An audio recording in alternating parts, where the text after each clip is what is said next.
7-year-old Brett Cook couldn't walk a straight line and would often lose his balance.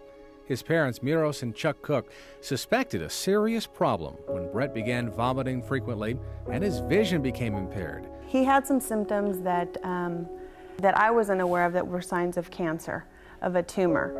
At school, the teacher noticed his loss of balance. He was kind of having some problems getting around the kids without trying to fall over.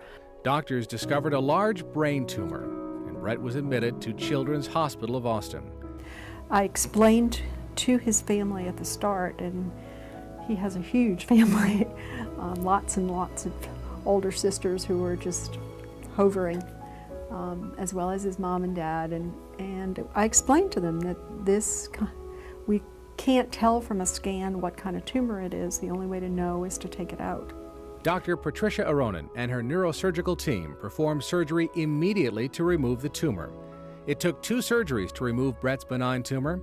He lost coordination of his body and could no longer hold his head up, eat, swallow, walk, or even talk.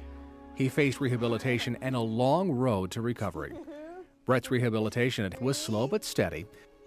4, 5. Woo-hoo. Give me 5. At that time, Miros underwent a routine ultrasound during her 5th month of pregnancy. I was then probably 4 months, going on 5 months with Cade.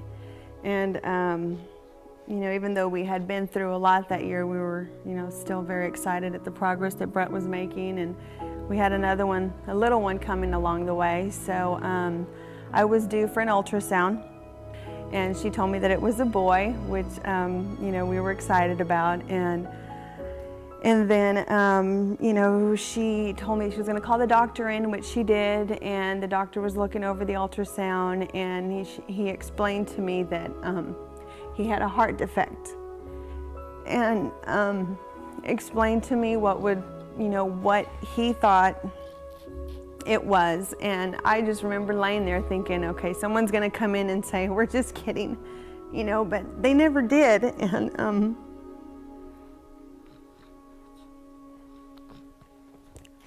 And so when he told me that, I thought, you know, this can't be happening. There's no way, you know. I had just left Brett, you know, from therapy, and then for them to tell me this about Cade. The Cook's baby, Cade, suffered from hypoplastic left heart syndrome, an underdevelopment of the left side of his heart. Until 10 or 15 years ago, babies born with this defect had no chance of survival. Today, doctors perform a complicated 3-stage open heart surgery during the first several years of the child's life. Pediatric cardiologist Karen Wright, MD, performed Cade's surgery at 1 week of age. Cade was a terrific little baby and did great and just soared through his first surgery. So we were all real optimistic and encouraged about things right after his surgery. Cade's surgery was a success. Over the next few weeks, complications set in. Doctors discovered a severe narrowing of one of his lung arteries and a narrowing of the reconstructed aorta, restricting blood flow to the rest of his body.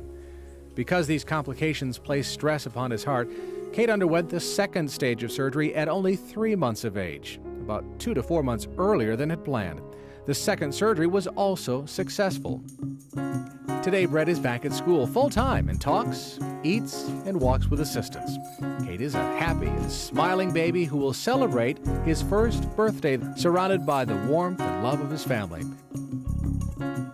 The Cook family feels blessed to have their family alive and well thanks to Children's Hospital of Austin. Most of the time when kids think of hospital, they're very scared. And I know my kids now, when they think of hospital, it puts a smile on their face because they've been to Children's Hospital. So they know it's a safe place to go and it's going to be okay.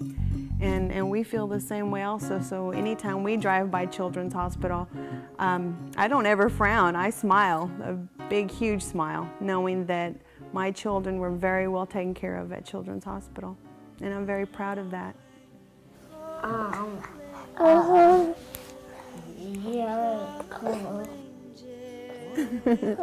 That's right, he is. Absolutely is a miracle.